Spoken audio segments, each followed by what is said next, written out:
Nessa parte, então, gente, nós vamos entender quem é a energia que é carregada pelos elétrons. Entenda, corrente elétrica ou elétrons livres, eles são uma corrente de portadores, eles levam a energia, eles carregam a energia para o aparelho, tá? Então eles são as formiguinhas que levam comida para o formigueiro.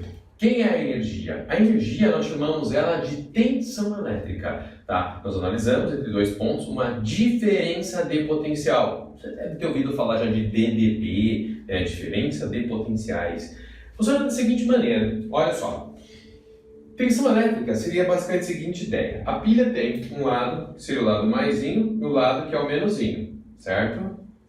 Pensando dessa maneira, o que eu tenho? Tá? São dois pontos potenciais. O potencial de um ponto, certo? E o potencial de outro ponto. A diferença de potencial entre eles, nós representamos pela letra U. Então, a diferença de potencial entre esses pontos é o potencial 1 menos o potencial 2. Aí, vamos analisar o 2 menos o 1, tá? Mas uma diferença de potenciais. Então, o termo DDP, ele vem exatamente daqui, ó. Tá? Então, diferença.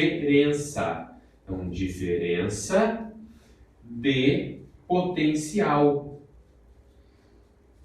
Ou, no caso, entre potenciais, né? Então, potenciais, tá? Então, diferença de potenciais, a diferença de potencial, nós chamamos de DDP, é a tensão elétrica. Então, a diferença entre esses dois valores, ok? Entendendo isso, um ponto muito importante que você saiba é, se não tiver diferença de potencial entre dois pontos, não tem movimento de elétrons livres, não tem corrente elétrica, tá?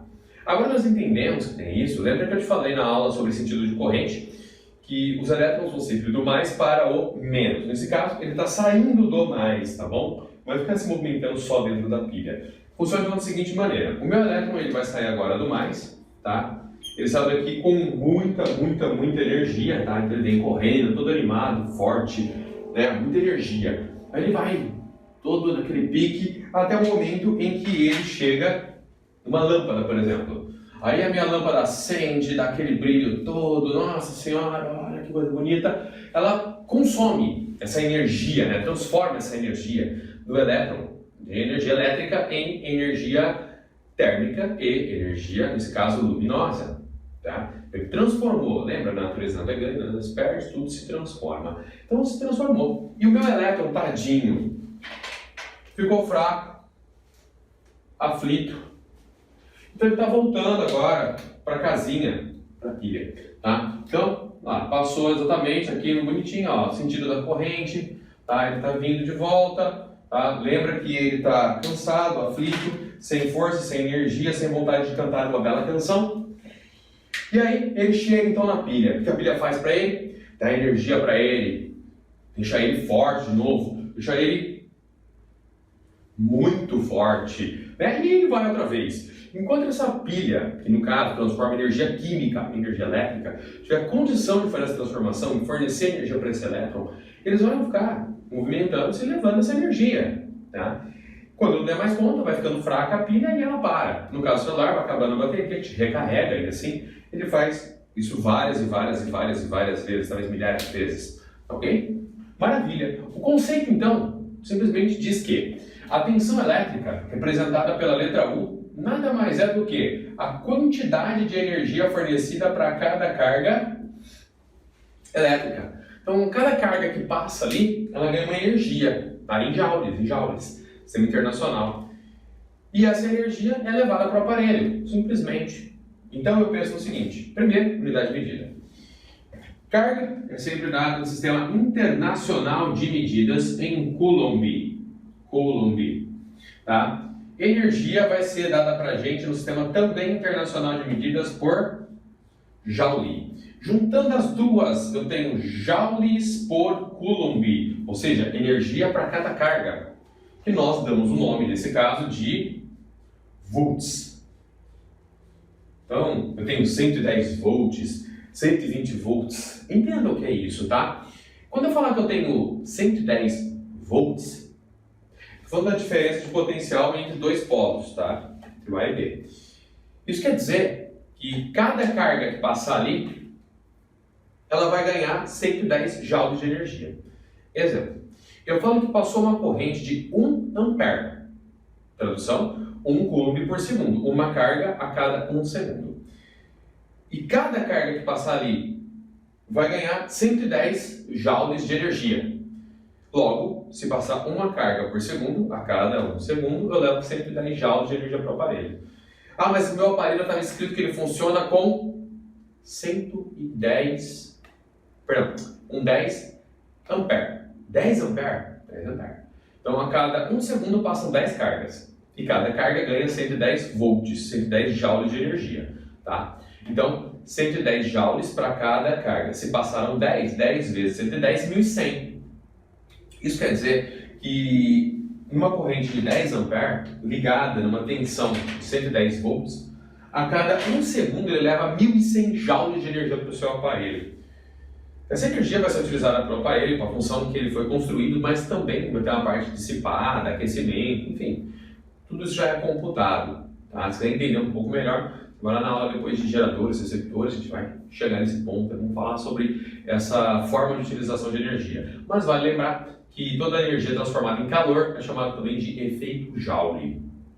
Mas, o que eu entendi então? 1100 joules. Aí, sem querer, por um acidente, eu vou e ligo o meu aparelho que foi construído, não é bivolt, foi construído para funcionar em 110. E eu coloco ele numa rede 220.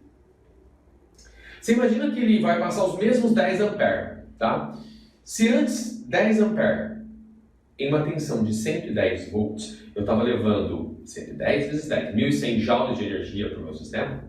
Se eu ligar ele em 220, são 10 ampere, 10 vezes 220, 2200. Cara, mas seu aparelho foi construído para trabalhar com 1100 joules. Você está levando 2200 joules. O que ele vai fazer com toda essa energia excedente? Jogar fora. Ele vai automaticamente dissipar ela e transformar em calor. Só que plástico derrete. Metal derrete, funde, né? E aí, nesse caso, você vai ter um negócio de falar de nossa, liguei no 220 e aí, queimou. Literalmente queimou, porque o seu dispositivo ganhou muita energia e sobreaqueceu. Isso é muito rápido, tá? Dependendo do que você trabalha, quais são os componentes eletrônicos de um aparelho, ele estoura. Porque ele não dá conta, tá? Expande tão rápido que ele estoura. Mas, normal, tá bom? É isso que acontece quando você liga no lugar errado, tá? Então, qual a ideia? Tensão elétrica nada mais é do que a energia, tá, fornecida durante um certo tempo. Fica a dica. Quando eu estou trabalhando exatamente com essa relação, ou qualquer relação matemática, sempre faça a seguinte observação. Se eu tenho um divisor, que é o quociente, energia dividido pela carga, quociente, mas eu posso ter um produto. Se eu multiplicar isso aqui, cruz, você pode aparecer aqui para mim, por exemplo, como sendo energia é igual a diferença de potencial vezes a carga elétrica. Por que eu estou te falando isso? Porque isso pode se transformar numa informação valiosa para você em um gráfico, por exemplo. Se você tiver um gráfico de tensão elétrica por carga elétrica, tá? Vou colocar aqui para você um par de eixo cartesiano para você observar. Então, ó, observando exatamente esse par de eixo cartesiano, tá aqui bonitinho para você, tá? Então, eu tenho aqui diferença de potencial por carga elétrica. Ok? O que eu entendo então? Se eu tiver em um gráfico, onde as grandezas que estão no gráfico aparecem em uma função algébrica como produto, a igualdade desse produto, ou seja, energia, vai ser representada nesse gráfico como sendo a área dele. Em outras palavras, tá? Quando eu tinha uma certa carga Q1, eu tenho uma certa tensão 1, aqui. Quando eu tiver uma tensão 2, eu vou ter uma certa carga Q2. Se eu juntar esses pontos aqui, eu tenho um gráfico da tensão elétrica pela carga, tá? E se aparecer um gráfico para você de diferença de potencial, tensão elétrica pela carga, entenda isso, tá bom? Toda vez que eu tenho esse gráfico, a área desse gráfico, ó, Nesse caso, eu estou analisando do começo até o ponto Q2, tá? Então, a área desse gráfico vai dar um valor numericamente igual à sua energia, tá? E aí, eu tenho que olhar as unidades que estão sendo trabalhadas ali. Se você for trabalhar em joules, eu só cruzo as unidades, como a gente faria numa análise dimensional simples, tá bom? Ou seja, se eu falar que energia está em joules,